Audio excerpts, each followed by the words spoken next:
नमस्कार, स्वागत है आपका न्यूज हेडलाइंस में। वक्त हो चुका है दिन भर की बड़ी खबरों का। आइए एक नजर डाल लेते हैं दिन भर की बड़ी खबरों पर फटाफट अंदाज में।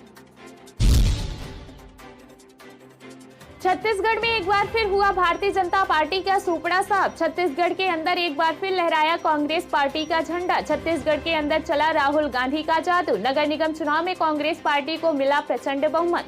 बहुजन समाज पार्टी बनी दूसरी सबसे बड़ी पार्टी। विधानसभा चुनाव में भारतीय जनता पार्टी की वापसी के मंसूबों पर फिरा पानी। 300 सीटों में से 230 सीटों पर कांग्रेस पार्टी ने जमाया कब्जा। छत्तीसगढ़ नगर निगम चुनाव में कांग्रेस पार्टी को प्रचंड बहुमत मिला है। 8 नगर निगमों के अंदर हुए चुनाव में कांग्रेस पार्टी ने 7 और बहुजन समाज पार्टी ने 1 नगर निगम के ऊपर कब्जा जमाया, जबकि भाजपा के खाते में एक भी नगर निगम नहीं गया है। छत्तीसगढ़ के पूर्व मुख्यमंत्री व भाजपा नेता, भाजपा के राष्ट्रीय उपाध्यक्ष रमन सिंह के गृह क्षेत्र में भारतीय जनता पार्टी की जमानत जब्त हो गई है। आपको बता दें कि 300 सीटों के ऊपर हुए चुनाव में कांग्रेस पार्टी ने 230 सीटें और बहुजन समाज पार्टी ने 45 सीटें जीती है, जबकि भाजपा मात्र 25 सीटों पर सिमट कर रह गई है। देश के अंदर अब मोदी लहर खत्म हो गई है। अब देश अमन, चैन और शांति, भाईचारे के साथ जीना चाहता है।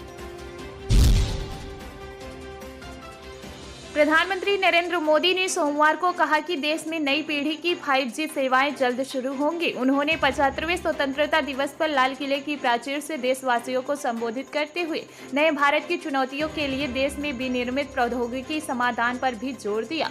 प्रधानमंत्री ने कहा कि यह प्रौद्योगिकी दशक भारत का है और डिजिटल प्रौद्योगिकी हर क्षेत्र में सुधार लाने जा रही है।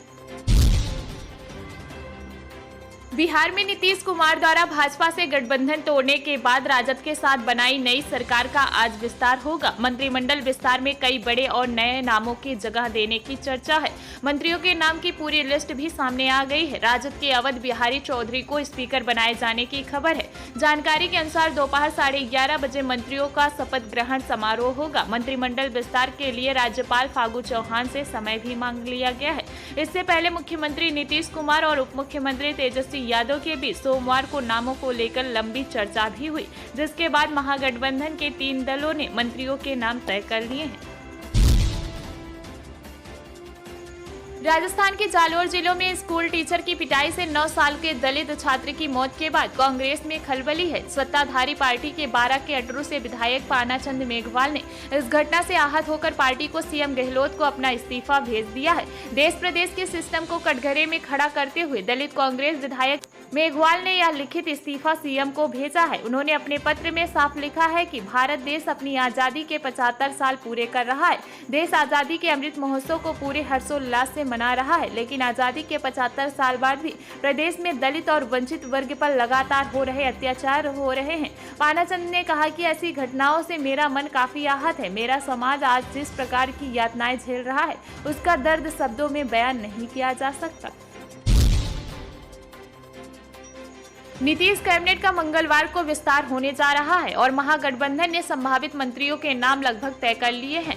इसी बीच अटकलों का बाजार भी गर्म हो गया है। खबर आ रही है कि जेडीयू संसदीय बोर्ड के अध्यक्ष उपेंद्र कुशवाहा का नाम मंत्रियों की लिस्ट से काट दिया गया है। हालांकि इस बारे में अभी तक जेडीयू की ओर से कोई आधिकारिक बयान जारी नहीं किया गया है और अंतिम मौके पर बड़ा फेरबदल भी हो सकता है। कहा तो यह भी जा रहा है कि उपेंद्र कुशवाहा पटना से बाहर चले गए हैं और माना जा रहा है कि वो दिल्ली गए हैं और 19 अगस्त को वापस पटना आएंगे। वहीं राजनीतिक जानकार बताते हैं कि नई सरकार के गठन या फिर लालू यादव और नीतीश कुमार को करीब लाने में उपेंद्र कुशवाहा का महत्वपूर्ण योगदान रहा है।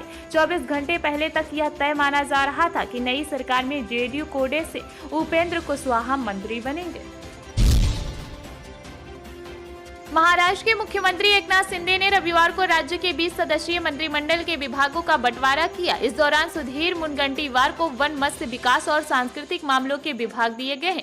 सांस्कृतिक कार्य मंत्री बनने के बाद सुधीर मुनगंटीवार ने नया फरमान जारी किया है। उन्होंने ऐलान किया है कि अब सरकारी कार्यालयों में फोन पर हेलो बोलने की बजाय वंदे मातरम बोला जाएगा। इस पर उनका तर्क है कि हेलो जैसे शब्द विदेशी हैं, ऐसे में इन शब्दों का त्याग करना जरूरी है। उनका कहना है कि वंदे मातरम सिर्फ एक शब्द नहीं बल्कि हर भारतीय की भावना है। रिलायंस इंडस्ट्रीज के चेयरमैन मुकेश अंबानी और उनके परिवार को धमकी मिली है। खबर है कि 8 बार कॉल किया गया। कथित तौर पर फोन करने वाले ने कुछ घंटों में बड़ी घटना होने का दावा किया है। फिलहाल हालात की गंभीरता के मद्देनजर पुलिस भी सतर्क हो गई है। खबर है कि मामले में एक शख्स को गिरफ्तार किया गया है। रिलायंस फाउंडेशन के हरकिशन दास अस्पताल के नंबर पर धमकी भरे कॉल आए थे। मीडिया रिपोर्ट्स के अनुसार अंबानी और उनके परिवार को अनजान कॉलर ने धमकी दी है। खबर है कि रिलायंस फाउंडेशन अस्पताल से फोन आया है। खबर है कि एक ही दिन में 8 बार कॉल किया गया है। रिपोर्ट्स के अनुसार कॉलर ने अंबानी परिवार को 3 घंटों के भीतर कुछ बड़ा होने की बात कही है। फिलहाल अस्पताल प्रबंधन ने पुलिस को जानकारी दे दी है। गुजरात में विधानसभा चुनाव में कुछ महीनों का वक्त बाकी है। इसी बीच नकदी की कमी से जूझ रही कांग्रेस को नया झटका लग सकता है। खबर है कि सौराष्ट्र में कुछ कांग्रेस विधायक जल्दी भारतीय जनता पार्टी में शामिल होने की तैयारी कर रहे हैं। इधर ऑल इंडिया कांग्रेस कमेटी के गुजरात प्रभारी अशोक गहलोत मंगलवार को गुजरात पहुंच रहे हैं। हाल ही में गुजरात कांग्रेस के बड़े नेता नरेश रावल और राजू परमार ने भी पार्टी छोड़ने का फैसला किया था। इकोनॉमिक टाइम्स की रिपोर्ट के मुताबिक गुजरात कांग्रेस प्रदेश कमेटी के पूर्व अध्यक्ष ने बताया कि इन विधायकों ने चुनाव के लिए आर्थिक सहयोग की मांग की थी। उन्होंने कहा कि फिलहाल कांग्रेस उनकी मांग पूरा करने की स्थिति में नहीं है।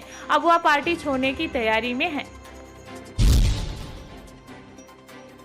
दिल्ली में मौसम वैज्ञानिकों ने मंगलवार को हल्की बारिश या गरज के साथ छींटे पड़ने की आशंका जताई है। उन्होंने तेज हवाएं चलने के साथ आसमान में आमतौर पर बादल छाए रहने का अनुमान जताया है। अधिकतम और न्यूनतम तापमान क्रमशः 34 और 26 डिग्री सेल्सियस के आसपास रहने की संभावना है। वहीं सोमवार सुबह हल्की बारिश हुई और अधिकतम तापमान सामान्य से 1 डिग्री अधिक 34.9 डिग्री सेल्सियस दर्ज किया गया था। दिल्ली के सफदरजंग, पालम, लोधी रोड, आया नगर और गुरुग्राम में हल्की बारिश हुई। मौसम कार्यालय ने लाल किले के आसपास के इलाकों में हल्की बारिश होने और तेज हवाएं चलने का भी अनुमान जताया था। बिहार में महागठबंधन की नई सरकार के मंत्रिमंडल का विस्तार आज हो रहा है। इस मंत्रिमंडल के विस्तार में 31 मंत्री शपथ लेंगे। हालांकि पहले से मुख्यमंत्री नीतीश कुमार और उप मुख्यमंत्री के तौर पर तेजस्वी यादव ने शपथ ले लिया था। आज सभी दलों को मिलाकर मंत्रिमंडल का विस्तार किया जा रहा है। इस मंत्रिमंडल में 11 मंत्री जेडीयू से शपथ लेंगे, वहीं 16 मंत्री आरजेडी की तरफ से शपथ लेंगे। कांग्रेस से 2, हम की तरफ से 1 और निर्दलीय के रूप में सुमित कुमार सिंह शपथ लेंगे। भारत आजादी के 75 साल पूरा होने का जश्न मना रहा है। प्रधानमंत्री नरेंद्र मोदी ने 76वें स्वतंत्रता दिवस पर सोमवार को लाल किले की प्राचीर से देशवासियों को संबोधित किया। रूसी राष्ट्रपति व्लादिमीर पुतिन ने सोमवार को 76वें स्वतंत्रता दिवस के मौके पर भारतीय नेतृत्व और भारतीय आवाम को बधाई दी। नीतीश कैबिनेट का विस्तार मंगलवार को होने जा रहा है। इसी बीच आरजेडी सुप्रीमो लालू प्रसाद यादव को लेकर एक बड़ी खबर आ रही है। सोमवार को लालू यादव को पटना आना था, लेकिन आरजेडी सुप्रीमो की तबीयत सही नहीं होने के कारण वह आज नहीं आ पाए। पटना में मंगलवार को होने वाले शपथ ग्रहण समारोह में लालू यादव शामिल होने पर फिलहाल संशय बरकरार है। बता दें कि बिहार में महागठबंधन की सरकार बनाने में लालू यादव की बेहद महत्वपूर्ण और निर्णायक भूमिका रही है। तेजस्वी यादव ने दिल्ली में मुलाकात के दौरान लालू यादव से शपथ ग्रहण में शामिल होने का अनुरोध किया था। उन्होंने समारोह में शामिल होने पर सहमति दी थी, लेकिन तबीयत सही नहीं होने के कारण लालू यादव आज पटना नहीं आ सके।